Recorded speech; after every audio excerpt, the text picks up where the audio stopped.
With that, ladies and gentlemen, we move on to our next session, which is entitled 3 Decades of SHG Movement, Catalyst for Women's Empowerment of SHG Movement. Meanwhile, it is my pleasure to share with you all that this next session is being chaired by Ms. Girija Srinivasan. She is expert development finance and rural livelihoods. As we are getting the stage ready, it gives me great pleasure to introduce the esteemed panelists also. In this session, we shall be joined by Dr. L.H. Manjunath, Executive Director, Shri Kshetra Dharmasthal Rural Development Project. We shall also be joined by Mr. Samik Sundar Das, Senior Rural Development Specialist, the World Bank. Also joining us for this session, Dr. Madhu Sharan, President, Hand in Hand India. We shall also be hearing from Mr. Nilesh Dwivedi, General Manager, State Bank of India. And the fifth panelist for this session will be Ms. Gauri Donde from Mavim. As you can see, the stage is all set. May I once again remind you all to please kindly remain seated. This is not a break. We are quickly moving on to the next panel, which is a panel discussion. We promise you all a very interactive and very thought-provoking discussion. So,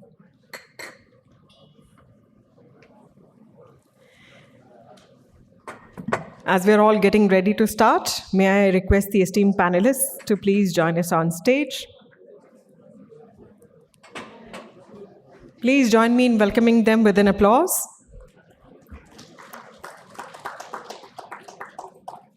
May I once again request members of the audience who are standing to please kindly take your seats. This is not a break. So, a very warm welcome to all of you. And we are ready to start this panel discussion.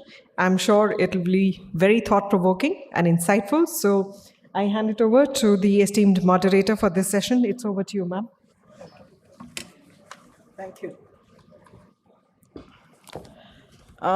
We know that this session is keeping you away from the lunch, and we'll try to make it very crisp, very informative, and also very lively.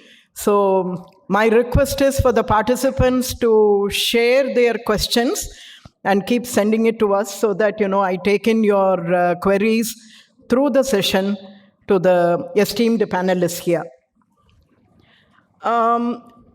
This session, as we know, is about the 3 decades of SHG program and what a run the women have had, a marathon run of 30 years.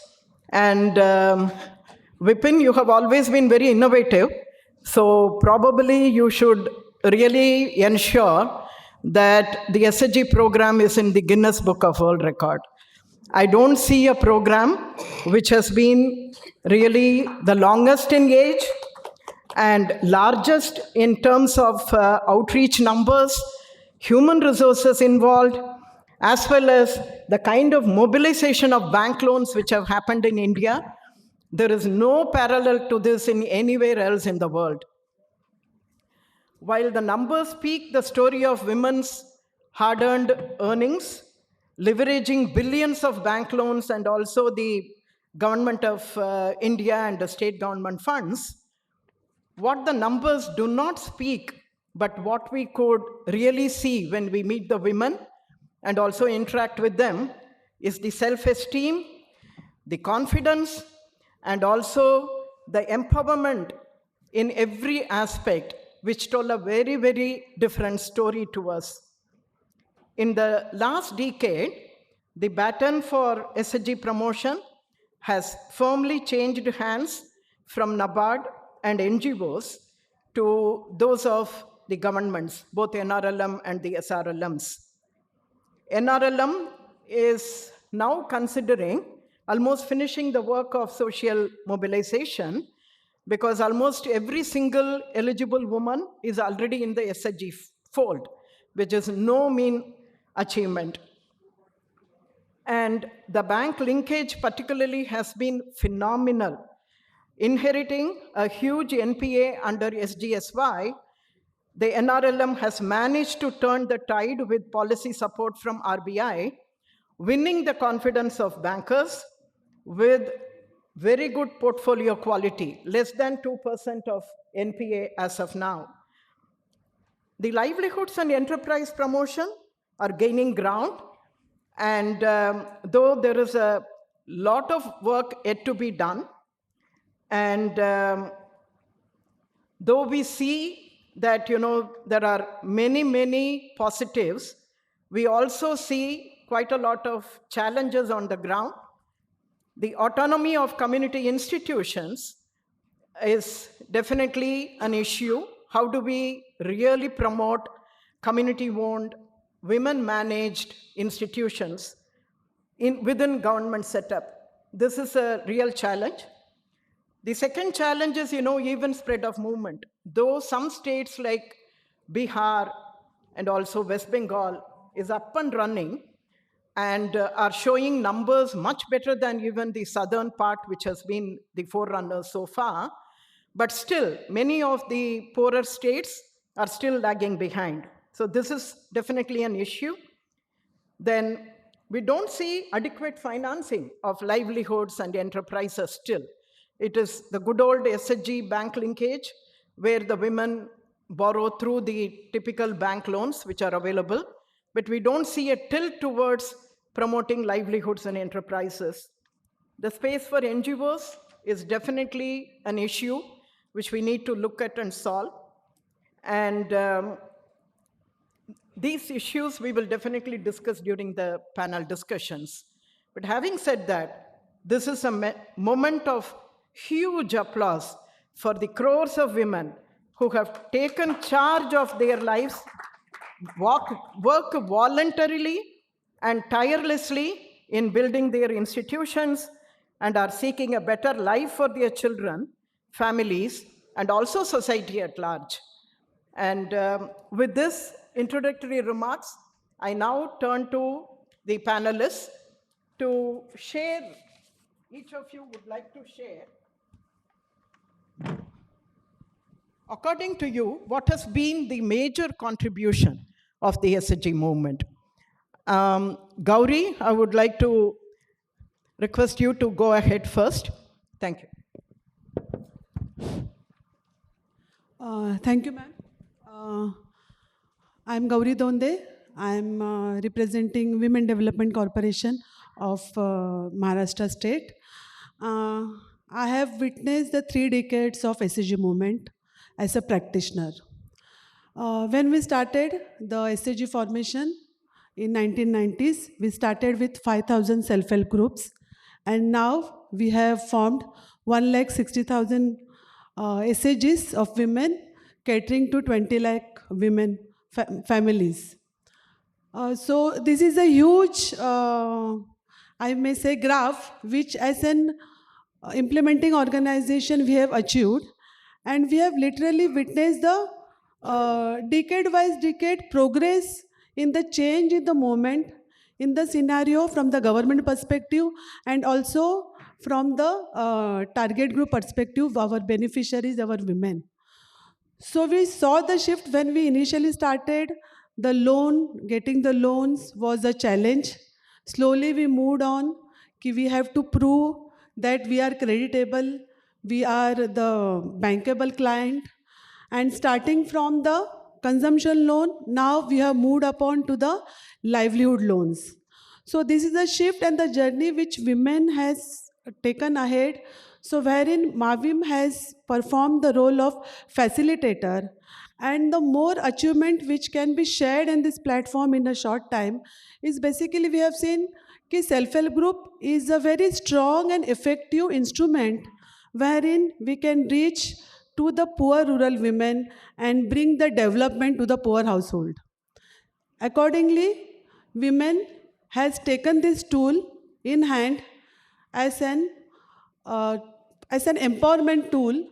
So because we witnessed that a self-help group is an effective tool for women empowerment. In a say, when we started, the power of self-help group have given an opportunity for women to come out of the house, break all the social barriers, because we speak about many on the various platforms about the financial inclusion, microfinance, but the social barrier was a major challenge which we had to struggle a lot. And of course, financial inclusion was a major achievement which gave women for coming out of the social barriers. She has a voice in the political platform. She is now contributing towards the income of the family. And overall, when we see कि this all we are moving ahead to achieve, and also we have strongly say here कि SHGs have given an opportunity to fight for the poverty and given a path for the community to come together and work for the community development of the society. Thank Thank you, you. Gauri. You have touched upon so many realms of, how the empowerment process has been. I now turn to Samik. I think, first of all, my gratitude I would show to all the SSG members. For us, many of us sitting here and having a career in this sector, I think. So I think that is the first thing I want to really show my gratitude towards. Second thing is, I think they have started a narrative which has changed the political economy in the country as well as in the state. I think the movement is no more a movement. It's taken, may it be in social sphere, financial sphere, or in political sphere. They have made an impact in such a, I would say, big way or huge way that they are no more a force to be not looked at in any sense. And that is what driving the institutions like World Bank and various other partners who are working with NRLM and also various civil society and microfinance institutions to make sure that how important the SSG platform is today uh, in terms of delivering various agendas at the household level of which the members are participating in. I'll stop here. And Thank you, Samik. Madhu?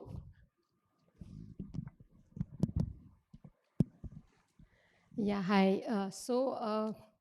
I think very quickly we'll have more conversations, but you also summarized it very well, Girija, in your introduction. I would say the most significant feature of the 3 decades summarizing is for savings.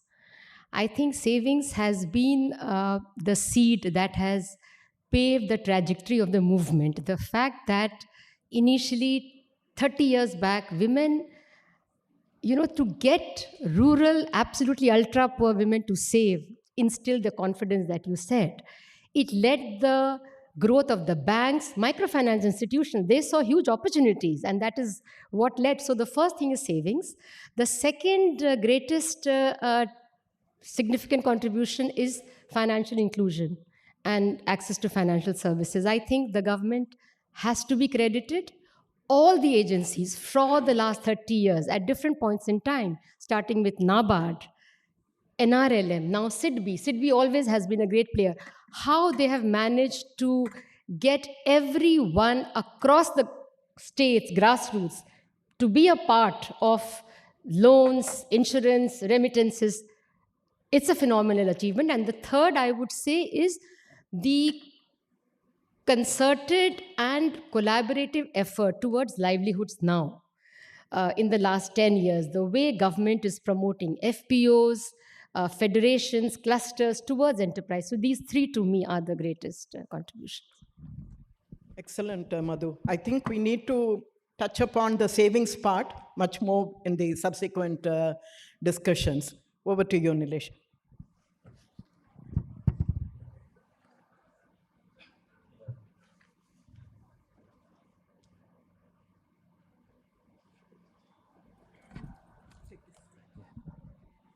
Yeah, thank you for giving me an opportunity to be part of this panel discussion.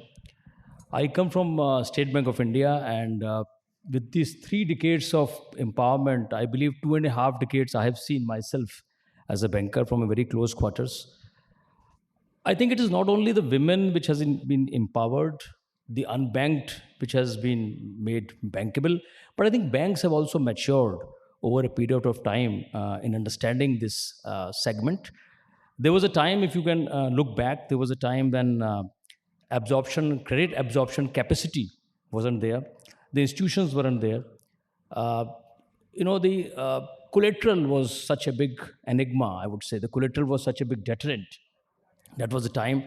Now we moved, and not only the SHG movement, which I rate as one of the most the miraculous, transformative, or rather transformational example of leadership, which has happened in the nation. Things have moved after this NRLM coming in. The evolution has happened at a very rapid phase, and if you look at the figures from the banker's perspective, 88 lakh SHG's portfolio of 2.5 lakh crores, and with our bank itself having around 50,000 crore SHG portfolio, and as you yourself said, the NPA percentage is much below. I think it's 1.2 as I speak. So it itself speaks how the system has matured, the credit discipline which it has taught us. I believe we have been, waiving the loans and cleaning up the balance sheet and strengthening the balance sheet. And here is a segment which has a recovery percentage of more than 98%. This has taught us, the banks, what is the mutual affinity, what is the, trust, what is the mutual understanding, can give, a lesson to the credit segment. I think this is one of the glaring examples.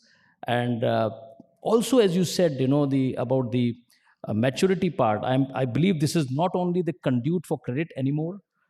This has become, I would say, the delivery mechanism for many things. Entrepreneurial development. It has also become for the livelihood.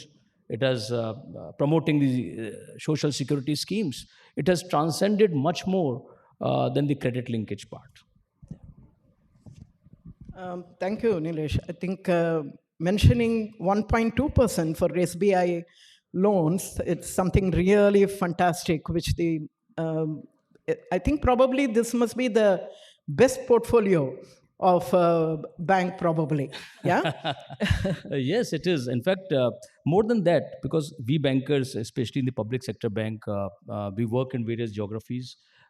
We are not consigned to only one segment, and we have seen it from very close quarters. As you speak about self-esteem, self-respect, and self-confidence, I think this is one thing which has been mutually beneficial to the banks as well as to the women at large. So 1.2, yes, it has been. Thank you. And Manjunath, you work with almost 5 million women, and also moved very confidently to enterprise financing space.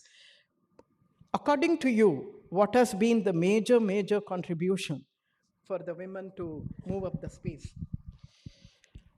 Thank you, Axis, and thank you, Girija, for this opportunity. My organization currently works with about 5.8 million farmers and women.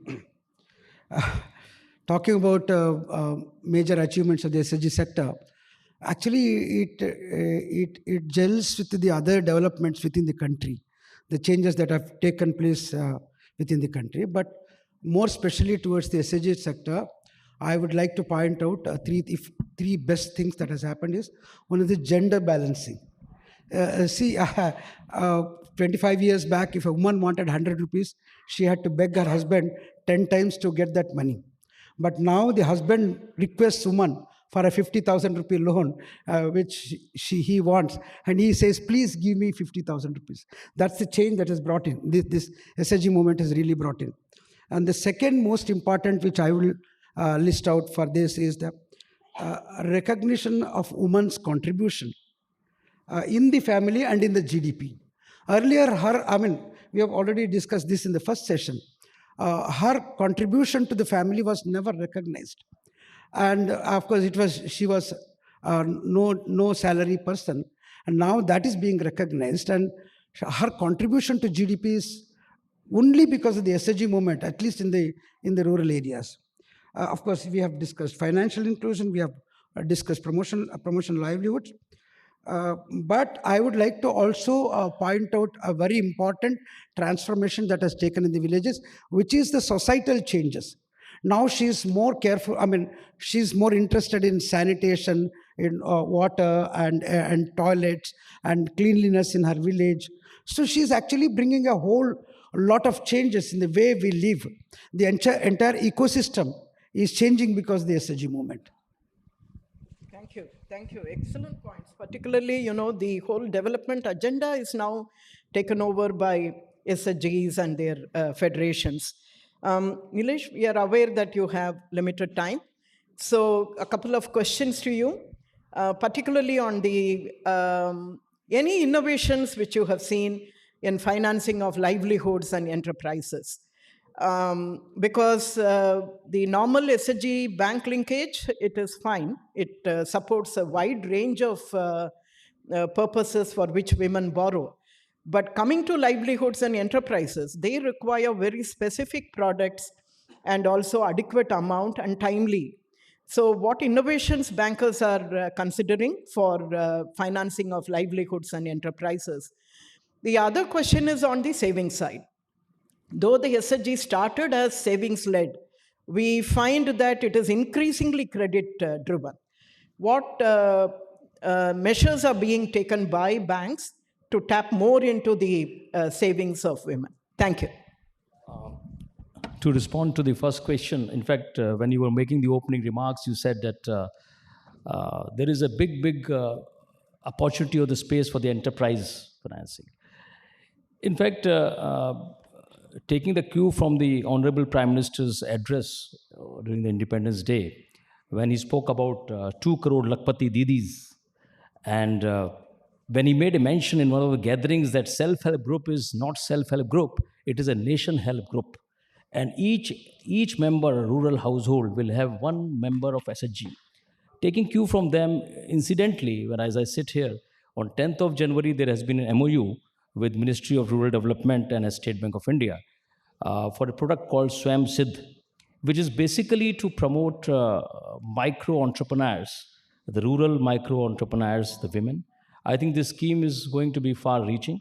This will not only promote entrepreneurship, but will also bring out the long-locked aspirations within the rural households of becoming an entrepreneur. The scheme is very well designed. It has also taken into account various hindrances which has impeded the credit delivery, especially the detailed DPRs when the bank wants, the collaterals, the PAN card. I think it is a very easily designed scheme. Also, it takes care of the 30 industries. I think there has been a lot of research which has gone into designing this product. So they have collated major 90% activities in the 30 industries, and the good work has been done. Up to 5 lakh rupees, the entrepreneur loan can be extended. So this is one new thing which has come up, especially promoting for the entrepreneurship. The second part regarding the savings, promoting the savings, I think we have dealt with SHGs, as I said, very closely. And you look at the average balance which has in our system, it used to be maybe 10 years back around 7,000 rupees around. It has moved to 44,000. So it itself says that in the system, the savings is being promoted. And of course, credit linkages happen. It is directly dependent on the savings. So there is a lot of awareness, which is, of course, in collaboration with the NRLM and Deen Dayal Antyodaya Yojana hai. State Bank of India is closely partnering with them. We are moving in villages. We are having the village level discussions. We are also having camps where we showcase what success stories, because we collate success stories from all over India. And we showcase those stories in the villages, that how women, an empowered women, is self-esteem, people who have discovered this, how they have translated those things into numbers and how they have become self-reliant. So bank is doing that part of it, and it is proving to be quite productive.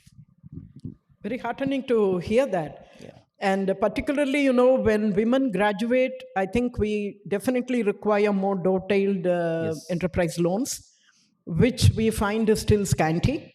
And if banks could do more on that, it will be really paving way for the women's graduation.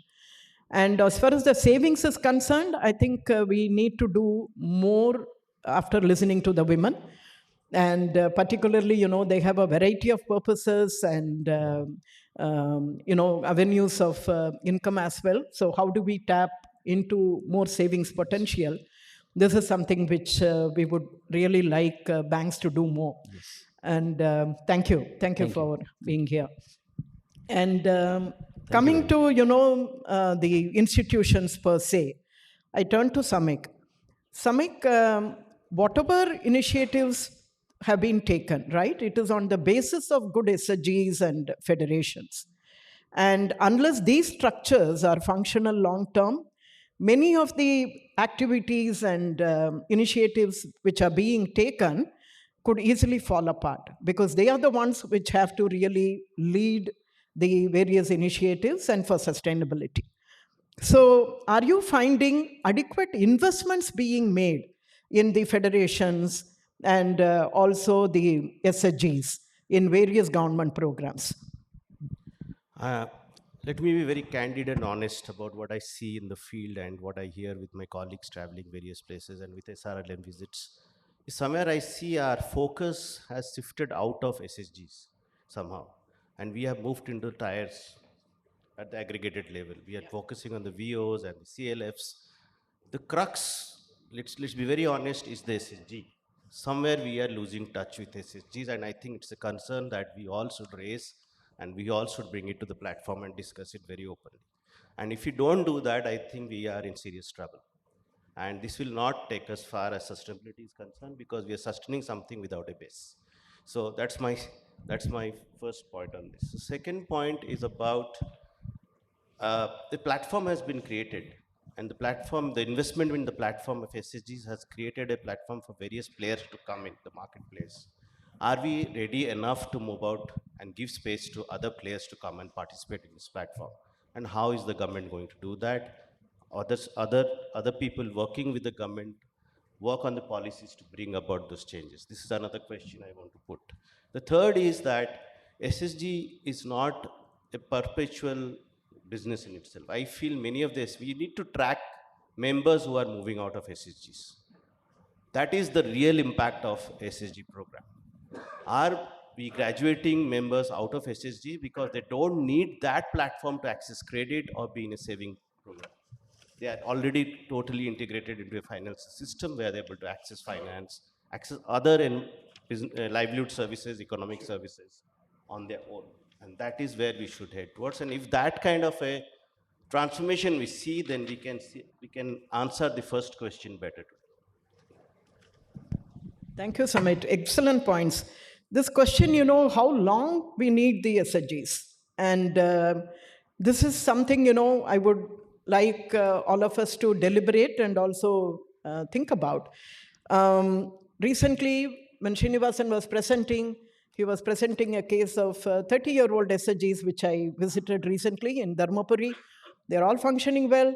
They don't want to disband because it is not merely, it is more to do with the kinship, and they call it their Kula Devata, as if, that is the temple which they wouldn't like to disturb. So there is something more to it rather than, the financial inclusion and enterprise. But also the whole question, how long we do the SHGs. That's a very, very, and how do we really enable the graduation? Gauri, maybe you would like to deliberate on this point, because you have been, Mavim has been forming groups for more than 25 years now, yes. And many of you groups are mature. And you have also federated the groups into very vibrant federations. How do you see the autonomy and the empowerment of the SHGs and the federations? Because you also act like a voluntary organization. You don't really behave like a government organization. If in a top-down approach, it is very disempowering. How do you really ensure autonomy? Yeah, taking ahead the discussion, ma'am. Basically, we have a set structure wherein we have self-help group at village and then village level committees, and we have a community managed resource center, which is a federation. Of course, we are a government entity, but working for the community, our approach is bottom-up approach. So when we started forming self-help group and thinking upon the federations prior to NRLM, because we had demonstrated the federation model in Maharashtra, wherein we developed our own sustainable federation model along with the community. The design of the federation, which we call it as a community managed resource center, we had involved our SHG members. We had a long deliberation among the SHG women, among our district officers, which we have our field staff also. We had also gone for the exposure to the southern part of our state. We had visited Dhan Foundation, we had visited Myrada, who had the beginners for the SHG movement in our country. But what was applicable to our state? So after the deliberation and discussion, we have formed our institutional model, wherein the main concept was it should be a community driven and community owned. So how this community ownership can come? So initially we had the structure which we had formed and the involvement of the SCG members and facilitating the process and investing into the capacity building of the SHG women, wherein we have a set of training modules. We have more investment in the soft trainings of the field staff and the SHG members. And during when we started with the federation model, the new talks had come in the society that it should be a sustainable model, but nobody was knowing and spelling out what the sustainability means for us.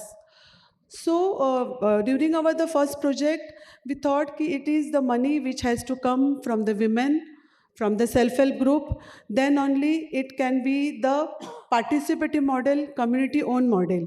But how, in form of what?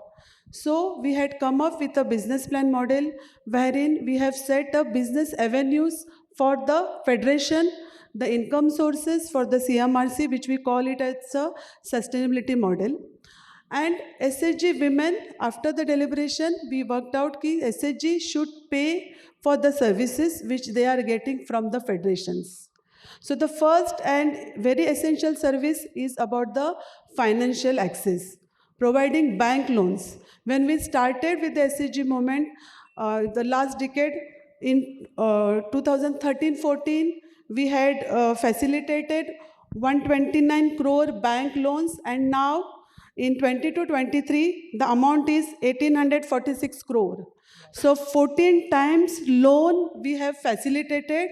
I'm feeling happy to share at this platform that our repayment rate is 99.5%, and we are consistent on that. So this is a service which we are giving to the community, and SCG women are very happy to pay the service charge. So the model which we have demonstrated is that you have CMRC staff or CMRC will get the income if they are giving a proper and efficient services to the community. So that is the accountability. If you give the service, then only will the pay. So that's how the ownership has come into the process. It was not led that we will do, we were not dictating terms. So it was not a top-down approach, but it was a bottom-up approach. So there are too many things, ma'am, to share here because we are working for a long period. So I think I'll stop here and add the points in the next question. Thank you. Excellent, excellent, Gauri. Especially the whole service delivery-based model, where women demand services and the federation responds, which brings in the accountability and also probably the whole member ownership. We would like to hear more. Maybe there are more questions from the audience. I have not still received any questions from you. So expecting more from you. Now we turn to Mr. Manjunath. One of the aspects, is the space for NGOs, like SKDRDP. And we have realized that, more and more groups are co-opted into the government system. And it is good because they are receiving the government benefits. But at the same time, how do we ensure the diversity which is being there on the ground, which requires more models, more innovations to happen? How do we really ensure more civil society players work with the government system? And what could be more empowering for women? Thank you. This SHG movement itself started as a community initiative started by the NGOs. I was with the movement I have been with the movement since 1991.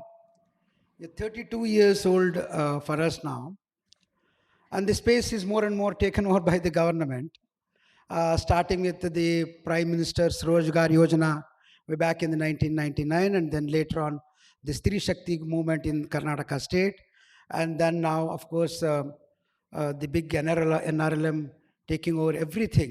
So we have to fight for our existence. The diversity is one thing which we have to fight for now. Well, of course, the stabler organizations have worked it out, and then they are fighting it out. But the smaller ones are being taken away by the government's bureaucrats' tender system, where they are asking certain things to be done at the local level by the NGO, while they are dictating the terms of the reference. Well, that is okay. I mean, that brings in government money. But what about double bottom line? What about the sustainability of the movement? And what about the sustainability of the beneficiary himself? So this is where NGOs can throw a light, especially my organization. We have been actually we have been a sustainable organization since 2005, I want to tell you. We have never asked money from anyone, not even from my donor, Dr. Virendra Hegde. We have not taken any money from him. This whole SHG movement has been a sustainable movement since 2005. Not a single rupee from the government, not a single rupee from NABARD. Nobody has given us any grant. But at the same time, we are not a microfinance institution which is charging higher rates of interest for their sustainability and satisfying the equity holders. We are an organization which is telling the customer to pay for their services, whatever is required, so that the organization, so that the whole movement will sustain. And therefore, we have made partnerships with other institutions like banks, for example, for insurance companies, or for example, the government, wherever it is required, the customer service centers of the government. We are all partners to them so that we generate small amounts of income from all sources so that the whole movement becomes sustainable. Now, there have been many organizations where I have seen the bigger organizations dwindling due to government pressure, due to decisions taken by the bureaucrats. I think this movement, there must be a scope for NGOs who are more passionate. I want to tell you this because the government posts a person, and after 3 years he gets a transfer or he goes away, and then the whole movement can collapse from the government sector. But if it is in the NGO sector, and more so if it is a well-managed NGO, we can actually sustain this. So, and we can be passionate. We have closer understanding of the grassroots, and we also have the closer understanding of the requirements. And therefore, I think very strongly feel the government should give opportunity. I mean, should keep the space open for the NGOs also to act, and it should not be charity driven. What is self-help? Self-help is sustainability, and for how long would you be giving charity? So I think we need to very, very seriously look at even NRLM movement also. Yes, creating a platform is very good, but then giving doles all the way is not all that good. Excellent points, Manjunath. Particularly, how do we really build partnerships and collaborations so that we coexist and build on each other's strengths to further the empowerment agenda? I think that's a very key agenda in front of the civil society as well as the government. Madhu, now I turn to you. You are a very large NGO, hand in hand, working in the south as well as in many states in the north. How do you see the movement panning out in the south versus the other regions? Are SHGs still relevant? The question which Samik raised. And vibrant in south? I'm asking vibrant, okay? And because is there a fatigue setting in south? And what factors are guiding the movement's growth in south versus the other states? Yeah, so being a practitioner, I think to me, SHG movement will always be relevant, always. Where there are women, I think we can do lots with them. We can customize, we can appreciate the context, and do a lot. So yes, Hand in Hand is a large NGO. We are working with almost 4.2 million women across 17 states and about, I think, 4,50,000 SHGs, created 8.5 million jobs. So, and the beauty of the SHG movement is that you have to appreciate the local context, you have to customize. So, in the South, we are in all the 4 southern states. In the South, we are going for higher entrepreneurship, high investment, high returns, lot of digital technology usage. What we are doing in the South, it is impossible to do in the northern states. For example, just to give an example, we have a 6-month training course. We have an MOU with IIT Madras where we choose 50 women entrepreneurs, run them through a 6-month entrepreneurship course with 3 months of academic training and 3 months of intense market practical training. Then these women are tracked towards higher entrepreneurship. This can never happen in Chhattisgarh or Bihar or Jharkhand. But in Rajasthan, we cannot use this model because you cannot do livelihoods unless you address gender, cultural barriers. So in Rajasthan, we use our cluster level networks to address social inequalities, Parda system, use the CLNs to address issues of mobility, speak to the family members, get them out of their homes. So then the livelihoods financing for clusters like the custard apple clusters or spice making. So we are doing livelihoods in Rajasthan also, but very tactfully through the CLNs, addressing social cultural barriers. Long way to go before we get them onto the digital platform, but it is totally relevant. Bihar, Jharkhand, we are actually working with the rat eating community, Musar Jati, mica mining children. There again, schools are 14 kilometers away, so the SHG network is very vibrant. They are advocates for education, health, last mile connectivity. People don't have birth certificates, BPL cards, Aadhaar cards. We are organizing mass awareness camps to get them these facilities, last mile connectivity. So SHG movement will always be relevant. Idea is to understand the local context, appreciate, and then move forward. Excellent points, Madhu, particularly on the context, specific interventions, and also the focus and the key initiatives which need to be looked at more holistically in the North. So you have raised some very pertinent issues regarding the livelihoods and the enterprise focus. So I turn to Samik again. Samik, how would you evaluate the depth and also the impact of livelihood and enterprise interventions? You are heading many of these projects. The bank is financing the governments largely, but many of them now focus on enterprise and livelihoods, right? So what do you see as positives and not so positive? What is the tweaking really required to promote wider impact? On the impact side on livelihood, I think it's a ongoing work. It's not can be concluded that we have a very created an impact that is sustainable, that will change to transformation in people's life as such. There are various efforts being made across sectors when we work on the agriculture sector, livestock sector, poultry, or even non-farm sector. So there has been significant work going on, but we are still not cracked it, apart from some of the work we have done on agriculture in aggregations or in poultry and livestock. But on the non-farm side, I think there's a lot of work to be done. I think non-farm livelihoods, when we see agriculture as a sector which is contributing less to the growth of the country and people are moving out of agriculture, then where do they go on the overall, the structural shifts in the economy that is happening?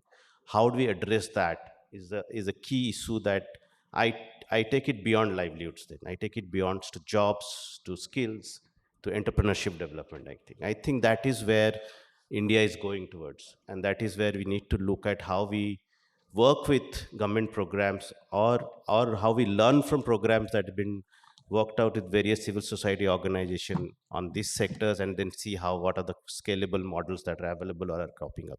And taking those models and see if they can be experimented in different contexts. One thing which I want to also focus on is the diversity of India in terms of how we grow, actually. So I take it from Madhu, that southern India and the rest of India needs to be looked at. In the rest of India, we have to look at northeast separately, hilly states separately, because I think these are areas which needs different kind of way of looking at how we work on livelihoods or job creation. I think that is what is a one size fit all approach that we have taken on the SSG front may not apply to livelihood at all. So that's where we need to look at. We have to, as I rightly said, we have to learn more, move out, and look at what are happening on the ground, and then see where we can take it to the next level. Thank you, Samik. Thank you for the very, very candid response. Gauri, you have been working a lot on the livelihood side, Marvin, for about 6-7 years now. And you're also now looking at, the FPO promotion as a route to further the business aspects of the livelihood. So, on the one hand, you have well-established federations, and on the other hand, you're also trying to promote, the business aspects of FPO. What do you see as the institutional and other challenges? And also, how are you addressing this two sets of institutions coexisting? Now we have almost 250 community managed resource center federations. So you are right, ma'am, ki they are working in a robust form. So they are sustained and they have their own say. So they are now, their monopolies there, we may say. Project is not giving any funds, they are sustained. Now, the next level of development is कि all our SCG women should go ahead for the higher level loans and move on to the individual entrepreneur activity and move on to the higher level livelihood activities also. So now we have started the intervention of forming farmer producer organization. So now the challenge which we are saying is कि already we have one institution in place and it is working for the socio-economic development of the community, wherein women have owned the institution. So it is their institution now. So now, when we have started the promotion of farmer producer organization, and we know there are many examples in our country where we have the men-led farmer producer organizations. So now we are daring to give an demonstration to form the farmer producer organization which will be women-led. So the first challenge which we are facing is our women name is not there on the Satbara. So she is not known or acknowledged as a farmer. So that's how we are starting our battle from the scratch. So now in our state, when we are organizing our women, so the government has taken the decision that if the Gram Panchayat gives the certification that she is the of the family member, so that's how she can be organized. So setting up the parallel institution, the way out which we have found in, we will be organizing the women of the common commodity, and we will the role of the CMRC, the federation, will be of promotion. They will carry out the activity of SHG bank linkages, social development activity, health and hygiene, all the activities, convergence activities, and FPO will be specifically working for the commercial attitude and business model. So all the members from the CMRC, means our federation, will be the member of FPO. So there will be no mixing of the governance. If I am a farmer, if I have the same commodity, then I can be the member. So we are looking ahead for the cooperative model. And also we are demonstrating for the this company model also. So that I think within 1 or 2 years, we will be in a position to share what were the path and what were the processes we had adopted for that. So we are also learning and growing with that. The major what we are doing here is we are trying to have the facilitation and communication within the institutions. So we don't want any communication gap within the members. And also if we want to take our FPO at a scale, so we are also inviting the members who are not in the self-help group, but have the same commodity. So we are involving them, encourage them to join as associate members with the CMRC, because one of the one entry point is self-help group. So we don't want to make it at a bottleneck for that, but also we don't want the powerful person to take over the moment. So that is the balance we are trying to make it, and that's how we are going ahead with that, ma'am. Excellent points, Gauri, particularly the challenges which are being faced by many of the SHG federations as they transform, or how do you promote a business entity but still keep the federation going and interested. I think you have brought out the many challenges which are there and also how you address them. Madhu, turning to you, there are two sets of graduation which are needed. One, we have ultra poor in the country who are getting addressed through various initiatives. They are there, and very systematically they are getting included into the SHGs. Bihar is one good example, and we also find that in many other programs, including Hand in Hand. The other graduation is where women are becoming, individual entrepreneurs. So you are addressing both in your program. So what do you find are the challenges, and what further needs to be done to really ensure that the graduation happens? Two things. So just very quickly, so this ultra poor, of course, is the nascent SHG stage that we started with, and there are NRLM is taking care of it, and the other, Hand in Hand is taking care in terms of getting them loans through the banks, through MFIs.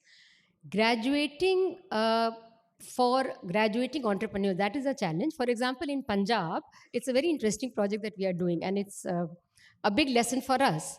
The Lakshmi Mittal refinery, HMEL, they approached us asking us to do create jobs. When we went to Bhatinda, very resource rich, and because the refinery had taken land from these village communities, 27 villages, they compensated them very well. So women did not need SHGs. They did not need. So when I went in 2018 and asked them to form SHGs and said you'll be saving 100 rupees, they just laughed. So then the whole thing was to restructure that. No, we will start with group-based enterprises of high value where the refinery will pay the capital cost, and we will do market linkages for 6 months to the tune of 5% of the capital cost. So now, 6 years down the line, they are running huge bakery units, tractors, RO units, happy seeders. The capital investment is 10 lakhs, 12 lakhs, 6 months of market linkages we are doing, Jalandhar, Ludhiana. So there it has been totally customized to help these graduated rich women. And like I said, we are also working in Sidbi, Badwani project, 72% tribal population, creating entrepreneurs from these ultra poor. So the idea is to just be very vigilant. As I said, I'll come back to that. This local context, what is the demand, and then to do this demand and supply match is very important. Lastly, one challenge that we face as an NGO, there are too many government programs. If you go to the MSME portal, Niti Aayog, Ministry of Rural Development, there are a lot of government schemes. But even for people like us, the NGOs, we get lost in the eligibility criteria. But how would the poor people be able to access these livelihood financing continues to be a very big challenge for the graduated entrepreneurs. So we have to address this. Thank you. Thank you, Madhu. I turn to Manjunath now, who have graduated, I don't know how many millions of women to be entrepreneurs. And also you have ensured adequate financing. Individual women get even up to 10 lakhs or even more than that, right? So how did you really ensure such financing? And also a related question, because we don't see this happening, the entrepreneur getting adequate finance. And do you see a need for a separate financial institution who would really finance the entrepreneurial women who are emerging out of SHG? Thank you. The SHG movement has a very interesting safeguard for the money that is given by the bank, which is the group dynamics and the peer pressure. And because of this, higher amounts of lending is quite possible in the SHG movement, as against the microfinance institutions and even the bank-led individual financing. For a bank-led individual financing, even for a 10,000 rupee loan, the bank may ask for a guarantor or even collateral. In the microfinance sector, the Reserve Bank has stipulated that it cannot go beyond 1.5 lakhs. But in case of an SHG member, he can aspire for 5 lakhs. I mean, there is no limit. That is because the group dynamics and the peer pressure, the concept of the community itself coming to the assistance of recovery, which is actually, I mean, that's the reason why we are seeing such excellent recoveries in the SHG sector. And taking cue from this, my organization and of course a few NRLM SHGs also and elsewhere, we have been trying to work with the banks in one of their programs, which is the business correspondent and the banking facilitator. We are the agents of the banks to get finances to the SHGs and through them to the members.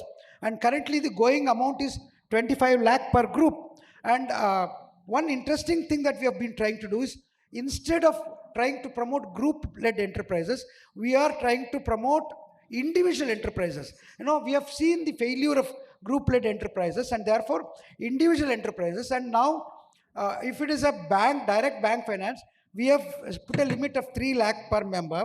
And we have a product from SIDB in which we are able to give up to 5 lakh per member. So for enterprises, the limit at this point in time is 5 lakh. And every year, SKDDP is turning out, which is SHG 2.0, which is migration from livelihood to micro enterprises. Almost 2 to 3 lakh people migrate from livelihood to enterprises, and that is individual enterprises. And one more thing I would like to point out here is, in the SHG movement, it is not just the livelihood and enterprise which is important. The whole ecosystem also comes into play. For example, a person may not need money for livelihood. He may need money for a toilet, for doing Jal Jeevan water in his house, and even housing.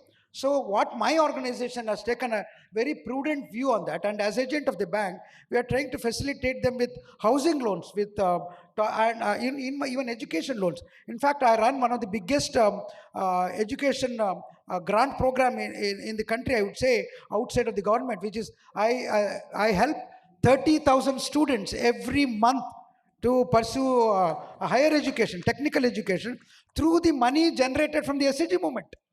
That is so beyond just micro enterprise, beyond livelihood, what is required? I mean, this is not what is seen by the banking sector.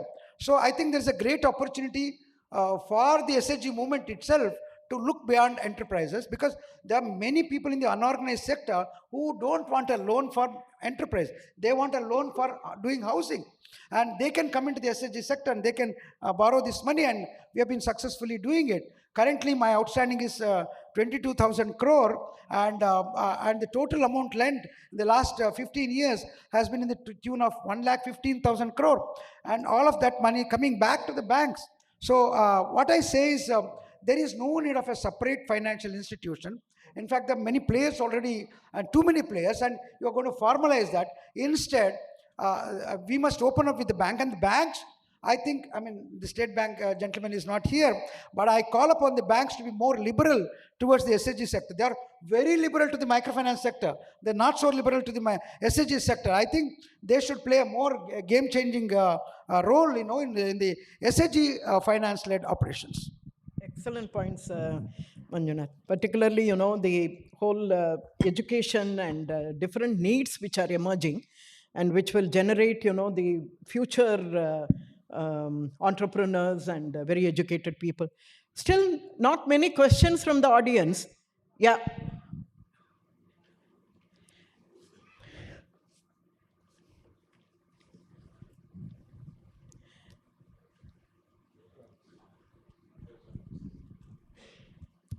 Hi, Amir. I'm just trying to fill in till any question comes. Girejaji, so my question may be a little not so new to you and perhaps some other colleagues also. I wouldn't have asked, but since Mudhu rightly so flagged about the savings in the group, I've been itching to bring this up. It's partly a question and an observation.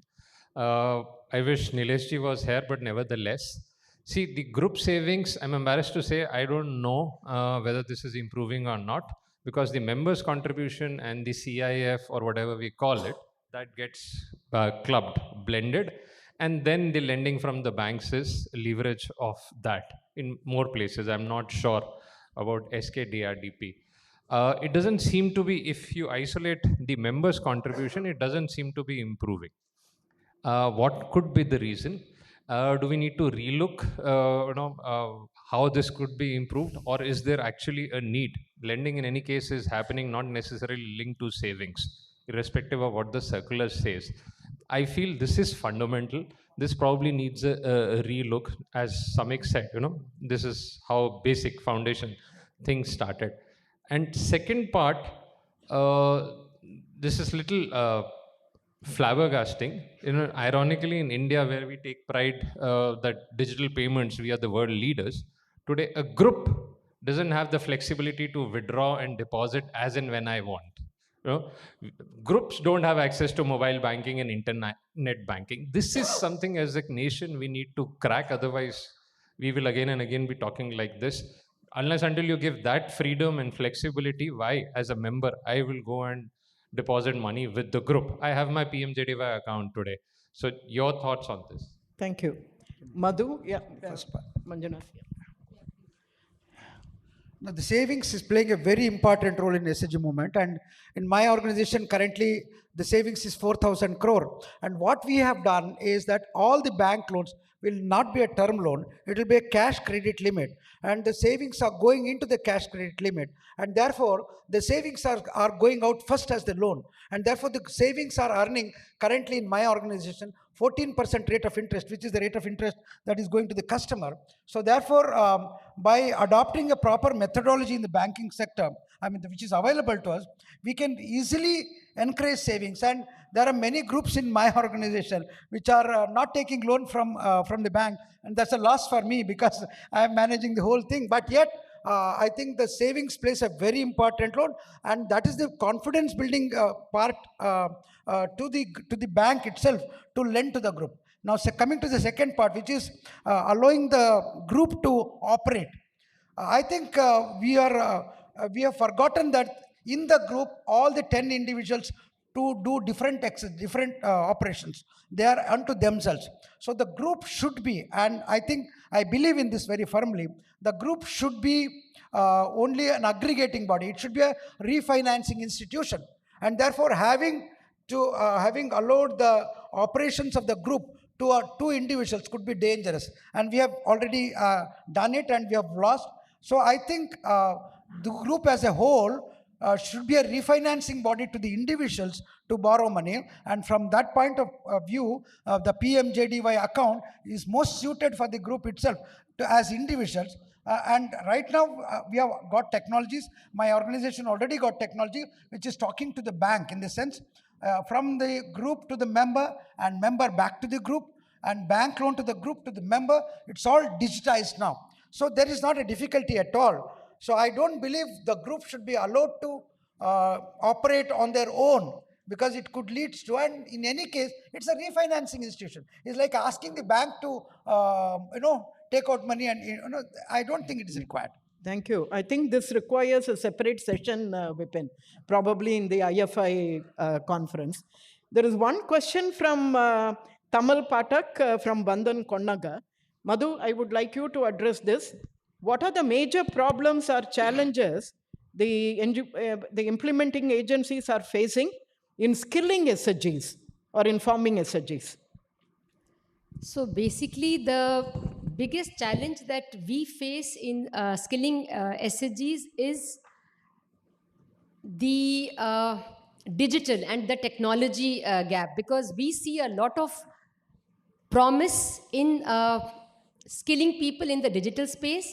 The needs are very, very, basic. As such, we don't face any challenges in skilling them for livelihoods, like giving them any training in agri sector, non-farm, energy-based enterprises. We face a challenge only in skilling when it comes to technology, especially in the northern states. The second problem that we implementing agencies are facing, which I think it was raised, is the shrinking of the NGO space, and firmly believe that we have to create strong institution at the grassroots, and the role that NGOs were playing 15 years back, that has shrunk. The government, of course, does say that NRLM is doing, but there has to be an intermediate agencies that feels the pulse of the people and is able to do this last mile connectivity and the access to delivery, delivery channel. That is a little worrying factor for me. As an implementing agency, we are only called upon during elections. MP, there was election, we were invited to so many meetings, we got tired. Similarly, in Rajasthan, we were part of every block level body, district level body. Once the elections are over, we have then no role to play in brainstorming, dialoguing. So that is a challenge. But also to what Amit said, savings, there is no doubt in our minds that saving is the key to the SHGs even now. And how we do what Manjunath ji said, we have to create structures, procedures where the savings can be used for interlearning and livelihoods. Thank you, Madhu. I think we will close now. And instead shall of I add- summarizing, Shall I add one Gauri, point? we are reminded that we have to close now. Can you share quickly, please? Very quickly. One point. Yeah. Regarding the challenge of skill training, we have a list of skill trainings, but there is a skill gap. The training which our women wants, how to do goatry, how to do dairy. So that particular tailor-made trainings in the skill training chart is not available. That's why we face a challenge for that. Because it is not matching to our livelihood activity. That is the one thing I wanted to share. Thank you, Thanks. Gauri. Thank you. Instead of me summarizing, now I'll turn to the esteemed panelists. What a fantastic discussions, the points which have been raised by shared by the esteemed panelists. I would like you to take just 1 minute each, and each of you, what is the top priority for the SHG movement for the future? We'll start with the ladies first. Gauri, very quickly.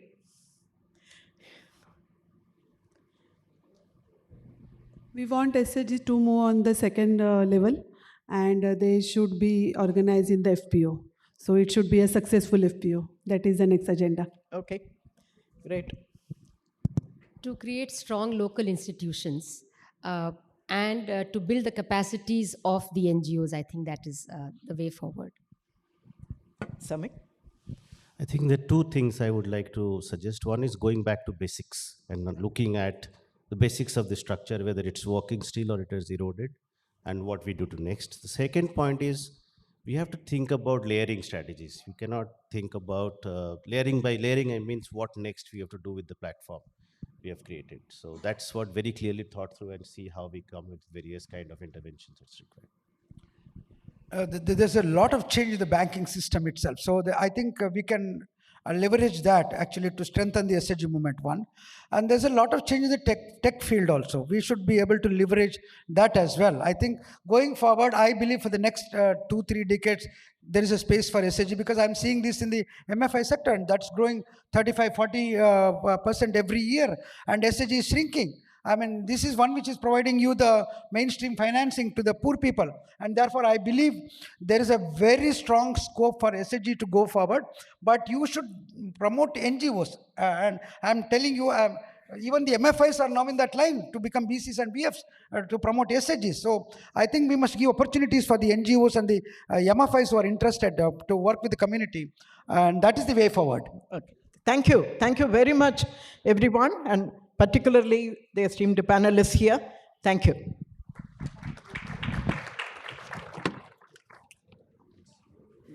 We'd like to thank our esteemed panelists and the esteemed moderator for this insight-provoking, very thoughtful discussion. Women truly are the real drivers of any economy. So, ladies and gentlemen, with that, we have concluded this session, while our esteemed panelists and the moderator are joining us front and center for a group photo op. I'll also request you to kindly collect a small token as you descend from the stage as a token of our appreciation and thanks. And before we take a break for lunch, ladies and gentlemen, here is an important announcement. Please do note that after this, we will be having breakup sessions. So FPO track will be happening in Sovereign 2.